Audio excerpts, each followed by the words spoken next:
ಕಾಂಗ್ರೆಸ್ನ ಕ್ರಾಂತಿ ಬಗ್ಗೆ ಕುಮಾರಸ್ವಾಮಿ ಅವರು ಪ್ರತಿಕ್ರಿಯೆ ಕೊಟ್ಟಿದ್ದಾರೆ. ನಾನು ಯಾವುದೇ ಕ್ರಾಂತಿಯ ಬಗ್ಗೆ ಹಗಲು ಕನಸು ಬಗ್ಗೆ ಹೇಳಿಲ್ಲ. ನೋಡಿ, ಕಾಂಗ್ರೆಸ್ ಕ್ರಾಂತಿ ಬಗ್ಗೆ ಕುಮಾರಸ್ವಾಮಿ ಅವರು ಪ್ರತಿಕ್ರಿಯೆಯನ್ನ ಕೊಟ್ಟಿದ್ದಾರೆ.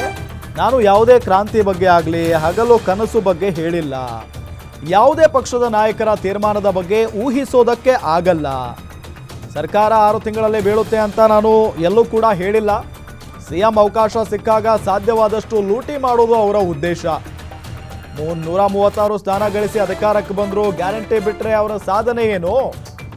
ಕೋಲಾರದಲ್ಲಿ ಕೇಂದ್ರ ಸಚಿವ ಎಚ್.ಡಿ. ಕುಮಾರಸ್ವಾಮಿ ವಾಗ್ದಾಳಿಯನ್ನ ನಡೆಸಿದ್ದಾರೆ.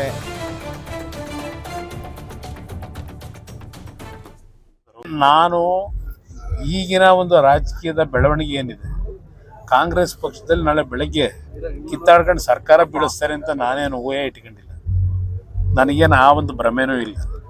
ಏಕೆಂದರೆ ಕಾಂಗ್ರೆಸ್ ಪಕ್ಷ ಈಗ ಯಾವ ರೀತಿ ಇದೆ ಅಂತಕ್ಕಂಥದ್ದು ಎಲ್ರಿಗೂ ಗೊತ್ತಿದೆ.